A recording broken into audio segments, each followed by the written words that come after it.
How do, ladies, gentlemen, and others? It's me, Royston Charmaine. How are you doing? Welcome back to List 8, the roughly monthly series where I think of 8 things to waffle about that fit a vague sort of theme, and then talk about them each for a couple of minutes, and then we're done. Today we're going to be talking about self-titled albums. Why? Because of this. Big tragedies, I'm like, damn, that sucks. And I was like, self-titled album? Lose my shit. Do you want to just reiterate that one real quick before we jump into this? The prelude one? Yeah, the self-titled. Yeah, I'm not a fan. You're not a fan of self-titled records? Not a big fan of self-titled records. Explain yourself. It feels like a wasted opportunity, and it makes me say, have you heard self-titled by this band? Which I just always feels a little embarrassing. So you just don't like saying. I don't like saying it, and I don't like looking at it. It just feels like a wasted opportunity. Like anytime I look at the Untitled Avenged Sevenfold, the white one, yeah, the death bat on it. See how hard this is for me to describe to you what album I'm talking about? It's just like sick album cover. It's like the bat, like that's their thing. Like okay, cool, and then. Like, what about this? It's just like white. But it's a rebrand. It's a rebrand. We are the Death Bat now. Yeah, they are the Death Bat. Yeah, I don't like it. Just name it anything. Even if it's just one, or like you're saying colors, like this is the white album, this is a blue album, whatever. That's fine. Just give it a name so I know when I want to look up the album, I don't have to look up the band and then scroll for the one that has no name. So it's an inconvenience to you. It's an inconvenience to me, and I feel like it's a wasted opportunity to come up with a cool name. So whilst I agree with most of what Mr. Dickey is saying there, I am most irked by the final point of his. A self-titled album to me, rather than feeling like it shares its name with a band, it just feels like it has no title. And seeing as album artworks for these albums tend to be quite sparse and plain to go with the self-titled theme, it just tends to feel like the record lacks identity.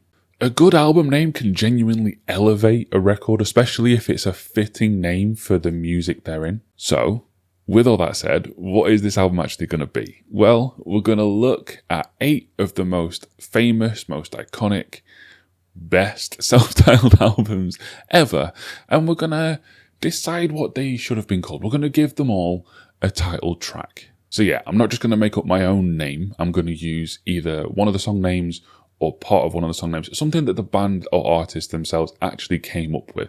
The albums are going to be in chronological order from oldest to newest. We're going to include the critic and user score from albumoftheyear.org. So yeah, without any further ado, here's the first one. The Doors, 1967. 100 critic score, 87 user score. A landmark in the psychedelic rock era of the 60s, this album was so seminal that the Doors didn't even feel the need to name it. Having already broken the mainstream with their lead single Light My Fire, their first full-length work cemented them as one of the most important bands of their era. But, as we've established, self-titled albums are no good, so what should this have been called? There's a solid argument for just naming it after the big hit. Light My Fire already had recognition as a title, and it's a solid name for an album, but it's not the best they can do. The opening song is a great spot for a title track, and the opener on this record just happens to be the best song on it. Break on through, parentheses, to the other side. So let's take that tacked on part of the title and use it as the album's title, The Other Side. It's dark, it's enigmatic, it's mysterious, it fits the vibe that the album is going for. What do you think? Comment your ideas below. The Beatles, 1968.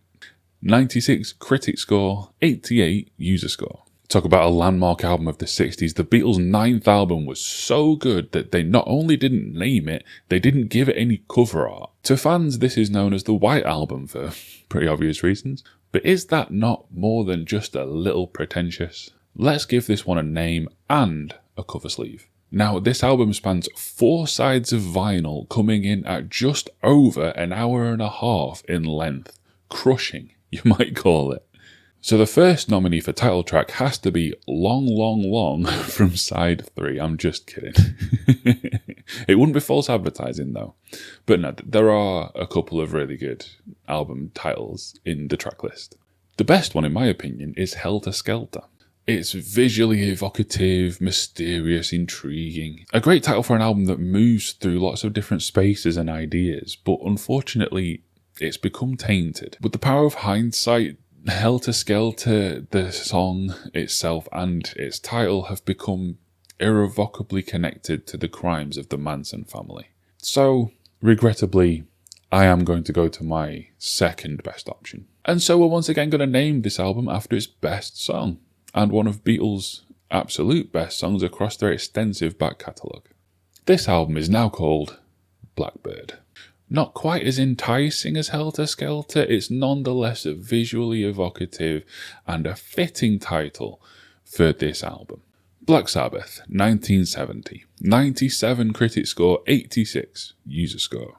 After hearing Coven's 1969 debut album that would set the stall for what heavy metal would become, the Polka Tulk Blues Band decided to rename themselves after one of Coven's songs, give their singer the stage name of Coven's bassist, and release a self-titled album the following year. There are even allegations that the devil horns symbol was ripped off from Coven. We may owe them more than we know. Sabbath members to this day deny ever knowing of Coven before releasing their debut, but the jury's still out on that one. Strangely enough, this self-titled album does have a title track. The opening song on Black Sabbath's debut album Black Sabbath is Black Sabbath. But even so, there is a song on here that would make a better title track. Warning, the 10.5-minute closer. This would serve as a much better message for what the genre would become. The genre, in many ways, created and popularised by this very album. I mean, this is music that even to this day is often villainised, and so Warning, it just works as a title. Van Halen, 1978. 100 critic score, 81 user score. Now I kind of want to let Van Halen off with this one, as their second album is called Van Halen 2, and their third album is called Women and Children First. There is a Van Halen 3, but it's their 11th album. Anyway, by the arbitrary rules of this video, Van Halen's debut must be given a name. And so many of these songs would work as album titles. Running with the Devil, Eruption, You Really Got Me. Wait, is that a Kinks cover? It is. It's weird. Atomic Punk, and my choice, Ain't Talking About Love. In most of the context, I'd say that Running with the Devil is the better album name, but for an album that transitions metal from 70s to 80s, Ain't Talking About Love is the perfect album title for the birth of glam, a genre that spanned an entire decade and was inspired predominantly by this record. Metallica, 1991. 82 critic score, 81 user score, 75 Royston Charmaine score. Metallica's fifth album saw them move away from their thrash origins into a more modern metal sound. At the time, this was met by outcry from their established fanbase and by astronomical sales from the general public. This is quite possibly the most famous metal album of all time, which makes it kind of a shame that it doesn't have a name, so what should we call it? Well, it's become known as the Black Album, most likely in reference to the aforementioned Beatles' White Album, but that won't do for us. Perhaps we should name it after one of the iconic singles.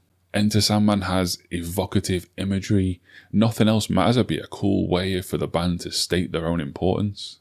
But The Unforgiven is not only one of Metallica's best songs, something they clearly know because they made 2 sequels to it, but also one of their best song titles. This album is now called The Unforgiven. System of a Down, 1998. 88 critic score, 86 user score. Another debut album, this time from nu metal gods System of a Down. This record may not be quite as legendary as its successor, but for me deserves to stand beside Toxicity as one of the best albums of the kind of millennium sort of period era. I go back and forth on what my favourite Soad song is between the title track of their last album, Hypnotize, and one of the singles from this album, Spiders. So is that my new album title? No. Suggestions would be a cool name, but not entirely fitting for this bombastic explosion of postmodern irony. Peephole is so 90s, but again doesn't quite fit the dark, macabre nature of this record. So I think I'll go with another of the big singles, Sugar. Especially since this cover art already exists. Look how amazingly crap that looks. Oh, you can almost feel the Napster file downloading. Slipknot, 1999. 80 critic score, 82 user score. Another standard bearer of the late 90s, early noughties metal scene, Slipknot unfortunately became better known for their image than their music after breaking into the mainstream with this, their second record. This gang of masked and jumpsuited thugs struck fear into the pure, noble, angelic hearts of parents around the world. What might our children become if we allow them to listen to this? Nerds, probably, speaking from experience. Anyway, when choosing a name for this album, we need something that promises the frenetic, high energy that's going to be delivered without inspiring the pearl clutches to lobby for a ban. The best song on the album, Wait and Bleed, would surely not fly in late 90s record stores. And retailers would also likely be put off by things like Eyeless or Spit It Out. Whilst Purity would make for a wonderfully ironic title, I'm going to go with Surfacing. This name would herald the band's emergence as one of the frontrunners in the metal scene, whilst also serving as an intriguing title for the album. And if you think that a band like Slipknot wouldn't care about their album getting banned from record stores, yes they would, or at least their major label would, which adds up to the same thing. Bon Iver, 2011. 85 critic score, 85 user score, 94 Royston Charmaine score. One of my personal favourite albums of all time, as you can probably tell by the fact that I gave it a 94. This record is one of the most cohesive and beautiful musical experiences that you could ever possibly have. It's incredible. Listen to it now. Not now, after the video. Also, it's similarly to Van Halen, kind of forgivable for being self-titled, being that 7 of the 10 tracks are named after places, the places that inspired the songs. Although I guess you could just argue that those songs also need to be given titles. Anyway, this record has one obvious contender for a title track, and that is the best song on the record, Holocene. Not only is this one of Bon Iver's best songs ever, it's also an incredibly evocative title, whether or not you know what the word means, which I didn't when I first heard it. I only learned after the fact, and it added just a whole nother layer of mystique to this song. The Holocene is the current geological epoch. It's definitely not as well known as like Jurassic or Triassic, or even Miocene or Pliocene, but the Holocene is the only geological epoch that any modern human has ever seen and probably will ever see. What does that mean for the song or the album? I'm not sure, but it's cool. It sounds cool. And the artwork for this single is absolutely gorgeous, this watercolour piece. So, yeah, this. And that's the list. Tell me which albums you think should have been included in the comments and your ideas for the albums. Go ahead and shout at me about how Black Sabbath definitely hadn't heard of Coven. Are self-titled albums a good thing? Do you like them? Do you disagree with me and Dickie? Do you think it's brave for them to attach their name to a project? Sound off in the comments. And yeah, until next time, I've been Royston Charmaine. So from me and my channel founders, Trainings This, Cabbage Cake, Hannah, Argo, K-Mom and Matthew Ross, until the future, drive safe.